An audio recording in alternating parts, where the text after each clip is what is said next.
Salju menghiasi malam Natal, tapi tidak menahan langkah Bibi Ruth untuk mengunjungi 3 keponakannya. Mereka bertiga masih bersedih setelah ibu meninggal, terutama si kecil Mop. Untuk meringankan kesedihan, membiarkan ayah mereka bekerja dan juga menemani malam Natal, Ruth akan menceritakan kisah awal datangnya Natal. Pada zaman dahulu di tengah hutan Finlandia, hiduplah seorang anak bernama Nicholas dengan ayahnya bernama Joel yang selalu mengenakan topi merah. Mereka hanya tinggal berdua di sebuah gubuk kayu. Ibunya telah lama meninggal dimangsa oleh beruang tadi. Beliau hanya meninggalkan sebuah cerita dan panggilan Natal untuk Nicholas. Namun meski diterpa banyak penderitaan, Nicholas dan Joel berusaha semangat menjalani kehidupan mereka. Sesekali Joel menceritakan kisah tentang seorang wanita bernama Lumi. Suatu hari Lumi tersesat di tengah hutan. Ketika ia coba mencari jalan keluar, justru membuatnya semakin jauh dari rumah. Sampai akhirnya Lumi sampai di desa tersembunyi bernama Elfhelm, negeri para peri serta tempat paling ajaib di dunia. Mendiang ibu sangat mempercayai semua cerita tersebut. Jadi Joel dan Nicholas pun mengenang beliau melalui semua ceritanya. Tiba-tiba seekor tikus datang mencuri sisa makanan, membuat Joel merasa kesal. Tetapi Nicholas justru menyelamatkan tikus itu, kemudian memberinya nama Mika. Sampai suatu waktu Joel dan Nicholas diundang ke istana untuk bertemu langsung dengan Raja Finlandia. Banyak rakyat yang sengsara dan tidak sedikit yang menganggap kalau sistem pemerintahan tidak adil membuat rakyat mendapat upah kecil dari pekerjaan mereka. Namun tujuan raja mengumpulkan rakyat bukanlah untuk mendengar keluhan mereka, melainkan raja membutuhkan orang yang mau berkelana mencari sebuah harapan baru atau keajaiban bagi negerinya. Bagi siapa saja yang bersedia melakukan itu akan mendapat imbalan besar. Sepulangnya dari istana, Joel didatangi Anders, orang yang menolong mereka dari kejaran beruang menggunakan panahnya.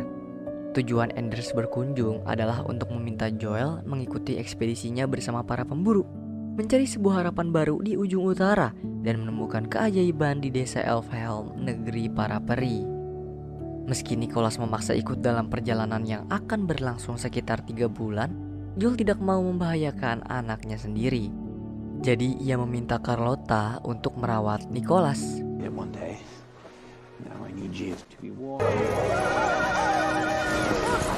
Seperginya Joel melakukan pencarian, Carlotta menunjukkan sifat aslinya.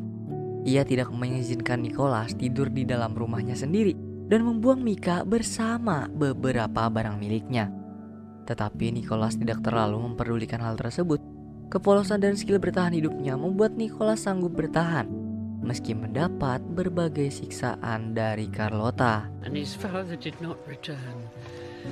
Berminggu-minggu telah berlalu. Joel belum kembali dari pencariannya membuat Carlotta semakin muak. Ia tega memasak boneka lobak buatan mendiang ibu Nicholas dan membakar topi milik ayahnya. Nah, dari kejahatan tersebut justru membuka sebuah rahasia dari dalam topi. Nicholas menyadari kalau rajutan topi buatan mendiang ibu menunjukkan sebuah peta yang mengarah ke desa Elfhelm. Untuk sampai ke sana, ia harus melewati sungai, menembus hutan, menaiki gunung lancip, dan melewati raksasa tidur. Dari sinilah Nicholas mengajak Mika untuk mencari ayahnya ke utara, menyerahkan peta itu agar beliau dapat menemukan desa Elfhelm. Nicholas terus mengikuti petunjuk dari peta di topi, membuat ia bertemu dengan seorang nenek yang memperingatkannya agar tidak terlalu mempercayai cerita dongeng, terlebih dongeng para peri. Hal tersebut pun hampir membuat Nicholas putus asa. Beruntung saat ia mulai tidak mempercayai dongeng yang diceritakan ayah, Mika menunjukkan keajaibannya. Semangat Nicholas kembali membara. Keesokan hari mereka melanjutkan perjalanan sampai ke hutan lain. Dan secara tiba-tiba mereka dikejar oleh seekor rusa kutub. Nicholas menyadari penyebab rusa mengejar mereka karena ia terluka oleh anak panah milik Anders. Ia pun perlahan menenangkan rusa, mencabut anak panah dari tubuhnya dan kembali melanjutkan perjalanan. Kebaikan Nicholas membuat rusa kutub terus mengikutinya. Rusa itu juga menyadari kalau tubuh Nicholas semakin lemas, lalu memberikan tumpangan menuju ke Gunung Lancip. Kemudian ia pun diberi nama Blitzen. Sesuai dengan peta dari rajutan topi, setelah menaiki Gunung Lancip, Nicholas akan melewati raksasa tidur, kemudian sampai di desa Elfhelm. Akan tetapi Nicholas tidak melihat apapun, selain hamparan salju membentang sejauh mata memandang. Keraguannya juga semakin besar setelah melihat pisau milik ayah tertinggal di atas salju. Ia menganggap kalau pencariannya selama beberapa hari ini adalah hal yang sia-sia. Nicholas tergeletak lemas di atas salju. Udara dingin mulai menusuk tulang belulang, membekukan sekujur tubuh dan membuat detak jantung melambat. Beruntung dua elf bernama Nosh dan Topo datang menyadarkan Nicholas menggunakan mantra Dreamwake, sebuah kekuatan yang berasal dari harapan penggunanya untuk membuat orang lain menjadi sesuai yang diharapkan. Topo juga memberitahu Nicholas kalau ia sudah berhasil sampai di Elfhelm. Namun untuk melihat desa tersebut, Nicholas harus benar-benar meyakinkan kembali dirinya sendiri.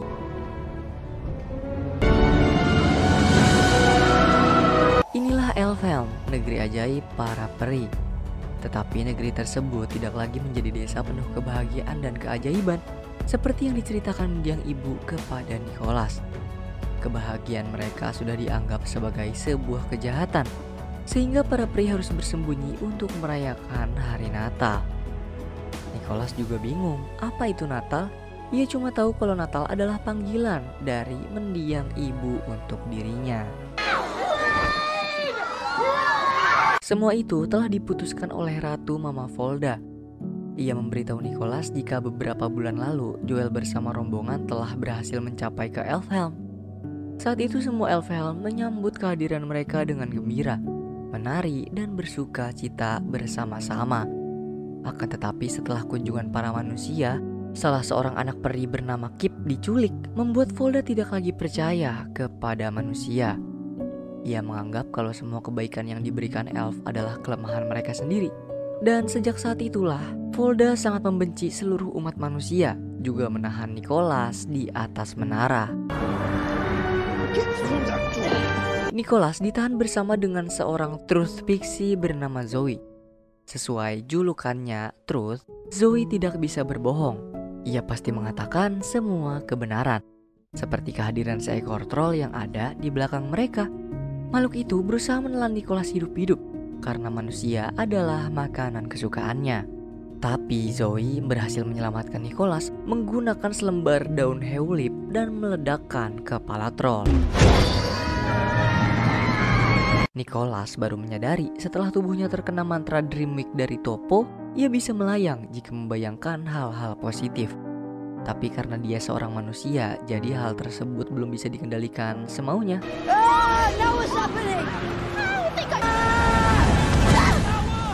Semua elf telah menganggap bahwa keberadaan manusia merupakan ancaman untuk mereka. Dan karena Nicholas masih gak percaya kalau ayah melakukan penculikan kaum elf, jadi ia berencana untuk menemukan keberadaan ayahnya dan membawa Kip kembali ke Elfhelm. Zoe juga ikut membantu Nicholas menggunakan petasan buatannya karena telah menjadikannya seorang teman. Begitupun dengan Nosh, ia masih percaya dengan adanya keajaiban dan menolong Nicholas dengan membawakan Blitzen untuk kabur dari kejaran penjaga. Setelah beberapa hari terlewati, Nicholas, Mika, dan Blitzen harus terus mencari keberadaan ayah sampai akhirnya mereka tiba di hutan belantara lain.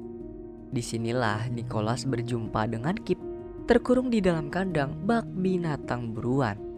Ia juga mengetahui fakta sebenarnya, bahwa sudah sedari awal Anders mengajak Joel ikut rombongan pemburu untuk menculik seorang elf dari desa Elfhelm. Hal tersebut mereka lakukan guna membuktikan bahwa memang benar harapan dan keajaiban desa Elfhelm itu ada di wilayah utara. Padahal yang diinginkan Joel hanya untuk mendapatkan imbalan besar dari raja agar ia bisa menghidupi Nicholas dengan lebih baik. Joel berhasil mengelabui Anders.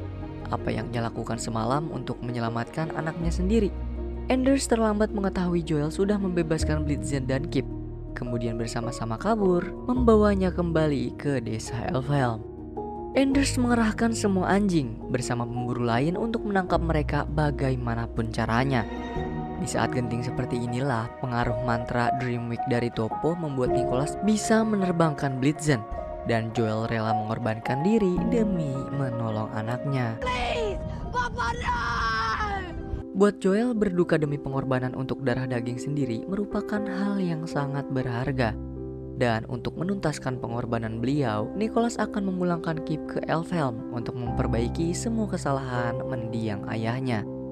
Keberhasilan Nicholas itu disaksikan oleh para elf yang sedang dikumpulkan oleh Mama Volda. Mereka sangat senang atas kembalinya Kip. Akhirnya harapan dan kebahagiaan akan terus ada di Elfhelm. Para elf tidak tahu cara membalas jasa Nicole. Mereka hanya menghadiahkan beberapa mainan buatan elf untuknya. Selama Nicole hidup, ia hanya memiliki satu lobak busuk buatan mendiang ibu untuk dimainkan.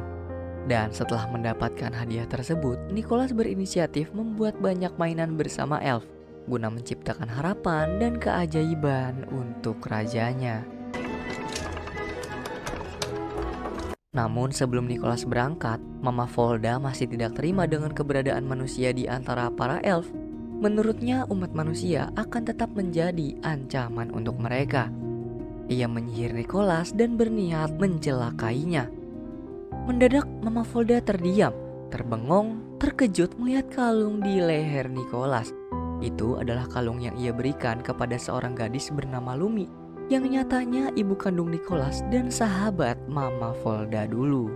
Kisah dongeng yang sering diceritakan mendiang ibunya merupakan sebuah kisah nyata dari pengalaman beliau sendiri. Dan kenyataan itu pun membuat Mama Volda menerima keberadaan Nicholas. Ia mengizinkan Nicholas menjadikan desa Elfhelm tempat untuknya pulang, serta menebar harapan juga keajaiban. Nicholas mendatangi raja, menunjukkan harapan dan keajaiban seperti yang dia inginkan dengan menaiki Blitzen. Selanjutnya, ia mengajak raja membagikan mainan untuk anak-anak masuk melalui cerobong asap.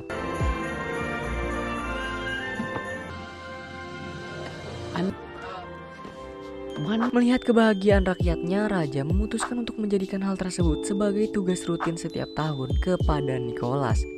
Sebab hanya Nicholas yang pantas menebar sukacita dari menyayangi dan disayangi ke semua orang. Ia juga tidak lupa menunjukkan keajaiban kepada Bibi Carlotta. Semenjak saat itulah semua anak mendapatkan hadiah dan menyebutnya sebagai hari Natal. Bahkan sampai saat ini, Mop bersama kedua kakak dan ayahnya bisa menikmati keajaiban tersebut ada di depan mata mereka. Kebahagiaan adalah pilihan. Bisa dimaknai bahwa diri kita sendiri sumber kebahagiaan itu. Tidak perlu mencari jauh-jauh untuk mendapatkan kebahagiaan. Bahagia sebatas bagaimana cara kita memandang kehidupan, serta bagaimana kita merespon apa yang terjadi.